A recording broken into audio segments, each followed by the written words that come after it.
Hello, party people. I'm not really prepared for this.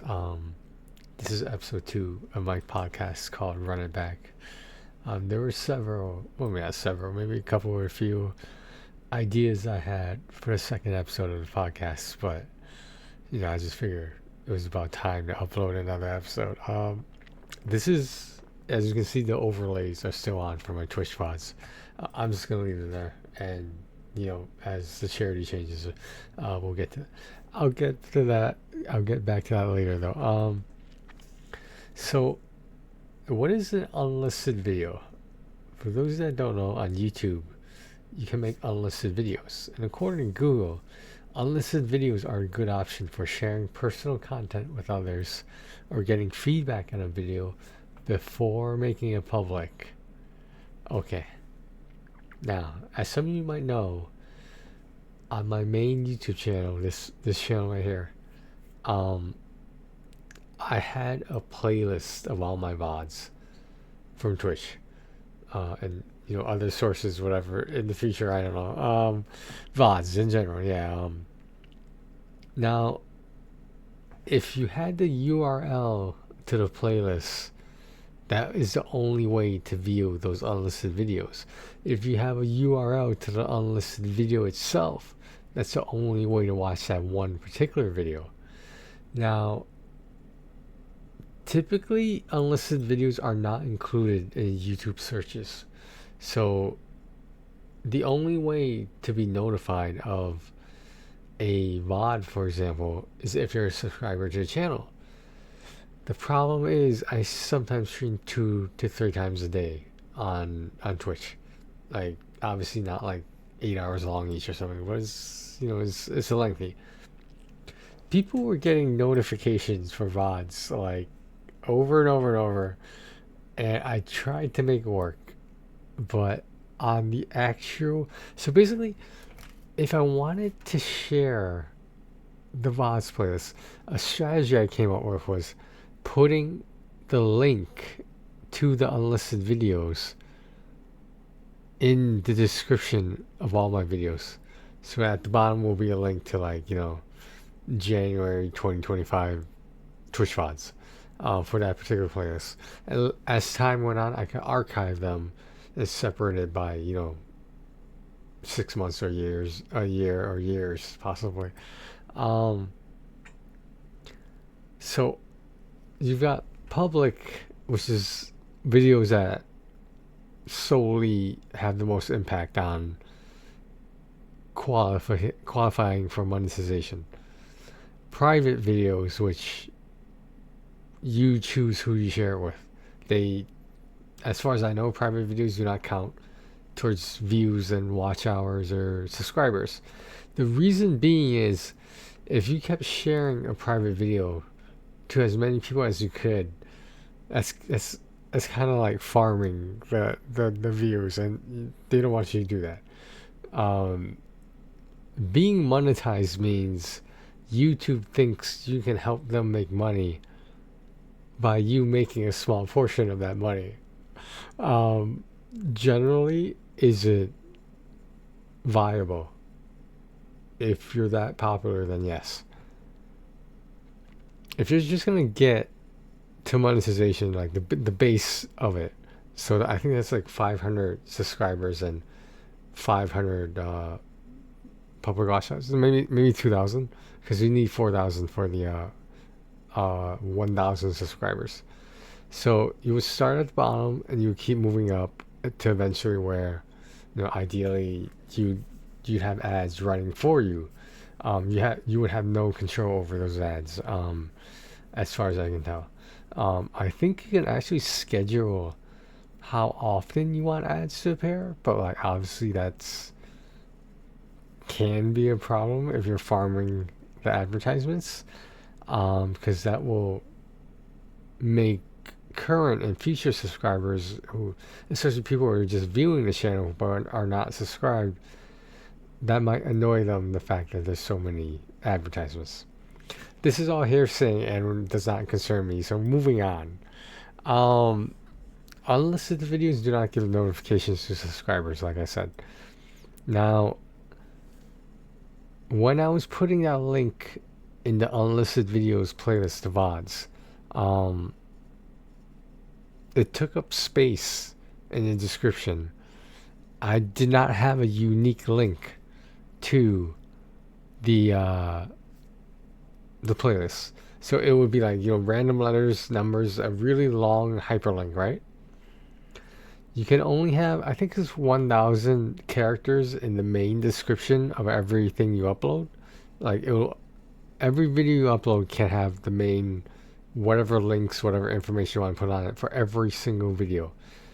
Now, if you went to videos individually, why you would do that, I don't know, but I'm explaining right now. If you went to the description of every individual YouTube video, you have 5,000 characters. So, if you really wanted to, you can micromanage every single video you have and put whatever description you want in it. Or you can make the upload default the way you want it, and there's a way to edit every description of every video, and when you put find and replace, it will replace the entire description. Now, for someone with over 1,000 videos, for example, if you know anyone or whatnot, I'm sure there's plenty of those people out there.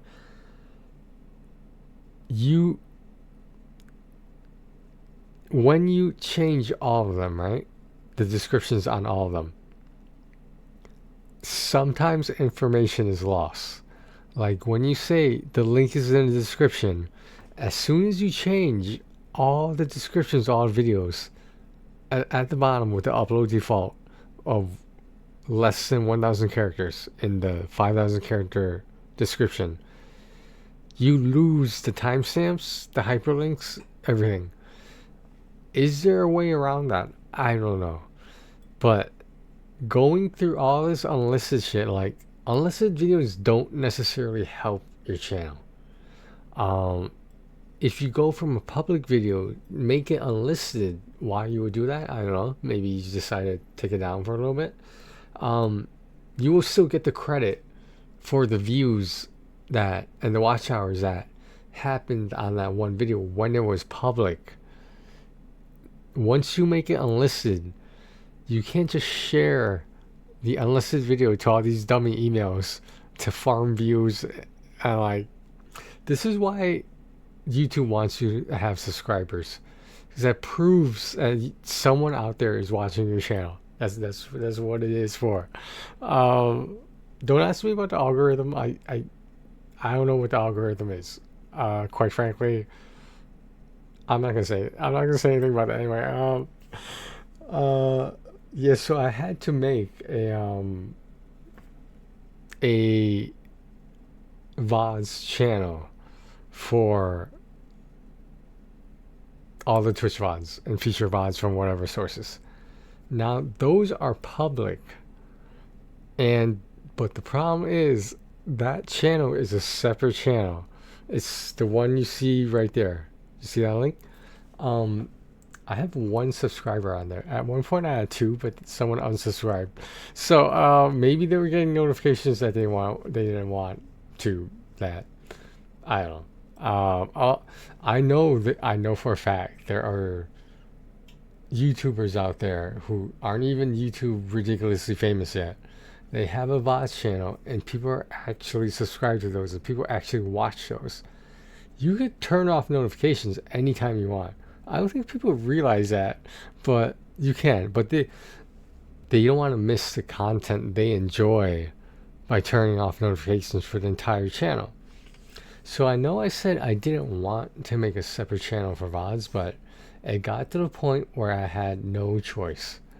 Now, that brings me to the second part of episode 2 of this podcast, Run It Back. We're going to run it back, and I'm going to tell you why. I'm telling all you guys watching why I made my Twitch channel a charity-only channel. You know what? I'll tell you why. It is out of spite, and it is out of stubbornness, and I would like to think it's out of generosity, but a lot of people don't think. I was about to say a lot of people don't think I'm a generous person, but I do what I do, and I know why I do the things I do even if nobody else does. And quite frankly, why I do the things I do, that I know why I do them that way, is more important than what other people think why I do certain things the way I do.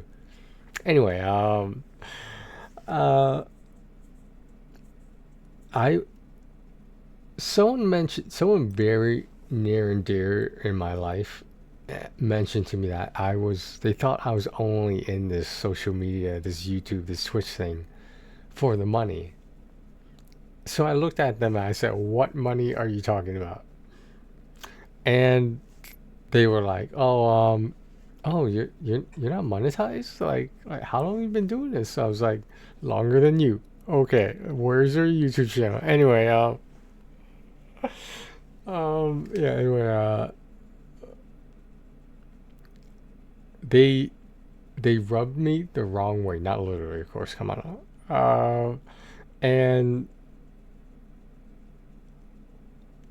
in my opinion, you can make more money from YouTube than you can from Twitch.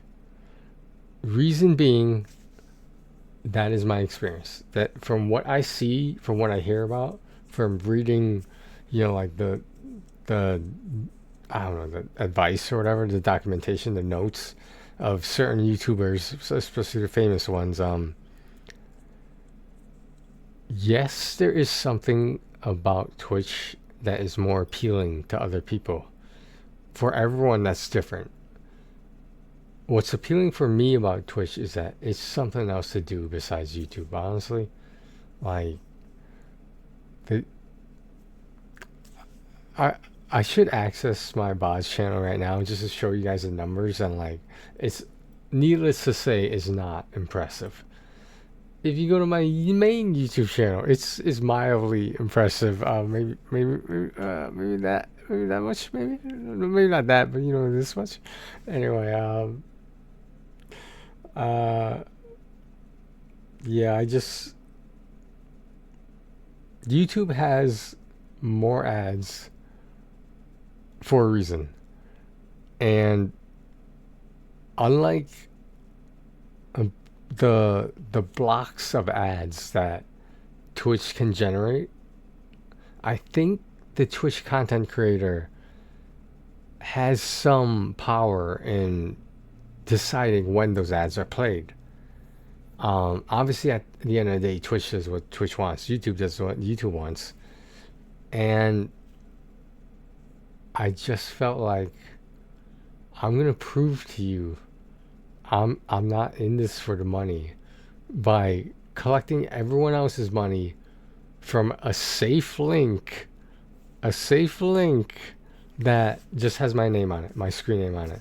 So if you go to, you see that it says Streamlabs Charity, TonyCouldveBeen at January 2025 Video Games Clubs of America.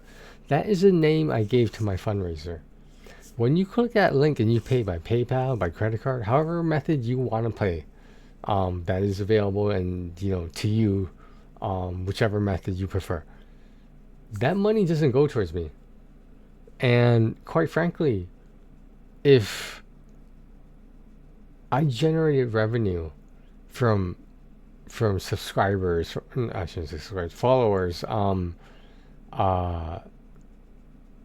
yeah, basically just followers, like, I want to say that I need to figure out a way. Well, there's no rush, but I need to figure out a way how I can use like tips, donations, bits, all that shit to redirect it to charity. I haven't figured out how to do that yet, but there's got to be a way. Or in the future, there should be a way. So on YouTube, they have members, right? Getting a subscription to a Twitch user's channel costs money, obviously, but you get access to extra stuff, blah blah blah. Is it worth it? I don't know. I mean, it depends on the channel, to be honest. How much content you're willing to provide for a monetary sum of a subscription. But the member thing is cool about YouTube, because like you can have a separate playlist, and like those are for members only, etc. Just like how Twitch has a followers only chat, YouTube has a members only chat as well. So I mean, The people who are willing to pay for a subscription or pay for a membership are the ones that actually want to see your content enough that they're willing to pay for it. And to me, that's amazing. I don't have a member. I don't have memberships. I don't have any of that shit. I don't even think I have like things you could do with the Twitch points. I should probably figure that out. But like the channel is not popular enough to the point where I need something like that.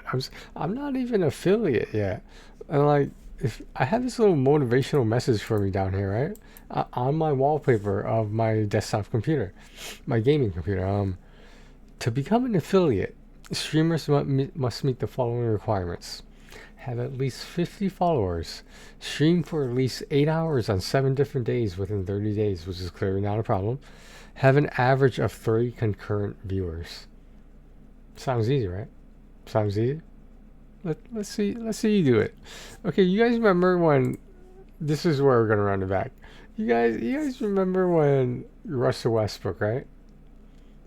He had that record-breaking season where he had like, there's 82 games, right? He had about 42 games where he had a triple-double. And people were criticizing me because his teammates, when he was on OKC, the Thunder, they were letting him get the rebounds. They were purposely trying to make him open till he scored at least 10 points. He was passing the ball rather well, and there was never an extra well, I shouldn't say never. Usually there wasn't an extra pass. There were no pass to assists. When Russ gave you the ball, that was your cue to score. It wasn't to pass it to someone else. This is just my understanding of the controversy behind Westbrook's majority triple-double season of the 42 games out of the 82 games. So, does that mean Westbrook's teammates are good teammates? I mean, who else was going to get them to the playoffs? Adams? Who else was there? Sabonis? Like, was there really anyone else there? And I'm not knocking Sabonis or Adams. Sabonis is getting up there, but he's still got a way to go. But Adams is like, there's always going to be a team that would not mind having Steven Adams. So one day Westbrook was asked a question, right? He was asked, like, his response to whatever that question was, I don't remember the question. His response was, you think getting a triple-double every game is easy? Why don't you do it? And that's what his response is. Like, you go do it. You think this is easy? You go do it. And I hate to say this, but he has a point. Are you a professional athlete? The reporter. Are you Mr. or Miss Reporter? Did you play basketball on a professional level at all? Did you play in college? Did you even play in high school? Do you ref games? Do you have any association with the NBA in general besides being a reporter? If you think it's that easy, you go do it. I'm adopting the same mentality as Russ. And I'm saying this. If you think 5 years is a long time to spend on the same YouTube channel to only be getting results in the past maybe 1 or 2 years, then you don't know how stubborn I can be. Okay. That's all I'm trying to say. You think it's that easy? You go do it. You make content and you tell me you get all those platinum trophies and you make gaming videos and you tell me how I hit 25 followers on Twitch recently. This is not me flexing, I swear. None of this is me flexing. This is just me explaining that things are not as easy as you think. This shit just doesn't fall in my lap. That would be kind of interesting. Anyway, the point being is that it's easier said than done. That's what it comes down to. Due to factors, this is not me making excuses. This is me regurgitating the data, the statistics from the most successful YouTubers. I am not female. I'm not an attractive female. Therefore, I'm already at a disadvantage. Now, if I became, you know what I was gonna say, but yeah, I was just joking. Anyway, yeah. So that's all I got. This has been 20 minutes. Like the transgender movement, the first episode, that was like 45 minutes, I think, of me talking about the transgender movement. I hope I didn't offend anyone with that video, because like I noticed someone did dislike it. I understand that just because someone dislikes a video doesn't mean they think it's bad. They think it's just, they might, I should say that, they might just not agree with it. And the fact that they're willing to put a dislike on it indicates to me they actually watched the video. Even if it was just part of it. Like, I still got the view, I still got the stats, and I mean, is that a bad thing? Is it a bad thing? Would it be a bad thing if you uploaded a video, right, and it got 100% dislikes? That's still 100 people who just watched that video. Now, will that video be less popular in the YouTube search because it has so many dislikes?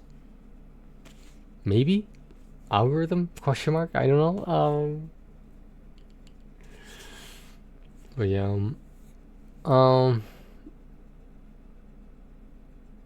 Yeah. This YouTube and Twitch thing is taking up a lot of my time, which I don't mind. I've had less time to come up with new ideas, new content, but it's okay. I'm working on it. So yeah, I gave a heads up about a collab video coming up. I'm not even sure if it's happening like at this point, and I came up with another idea, like a fashion makeover kind of thing with people that I know, and I think it would be a lot of fun. But the only problem is that it requires funds, and I'm not sure how willing people would be, either using my own or their own money, or a combination of both, to make this video. Especially if they're not getting anything out of it. And if I was monetized, I could throw them some money for my YouTube channel their way. But I don't have YouTube money then. I'm sorry, I don't have YouTube money. I've got ideas, but I don't have YouTube money. Ideas could translate to YouTube money, but until then, welcome to my YouTube channel. Please check out my VODs channel. Please check out the main channel. Please check out the charities, more importantly, on Twitch, including on YouTube videos from now on, because I'm going to update these every month. That's what I go by, is every month there will be either a different or new charity, depending if I want to repeat them. I'm going to take a look at this right now. I'll show you guys this. Well, not to show you, I'll tell you about like, certain charities will be like always certain months, and that includes the Asian Mental Health Collective, as well as the suicide awareness thing. I have other charities on there that will be a little bit more perennial, but they're not guaranteed, like the Trans Lifeline, St. Jude, American Red Cross, Habitat for Humanity, and other ones that I'm not convinced yet I should keep it in the regular rotation. These are all charities, by the way. Like the one right now, the Video Game Clubs of America. I'm not sure if I'm gonna keep that for every January or any month. February and I believe, wait a minute. February and September. Excuse me. No, not February. Shit. March and September are wild card months. I might include something completely new. I might repeat one of the charities that might have done well. And yeah, those wild card months are like whatever. So I felt like they would add something towards the randomness of it. And of course, I'm always willing to accept suggestions or criticism about which charities I should support, etc. But at the end of the day, I'm not the one supporting it. You guys are.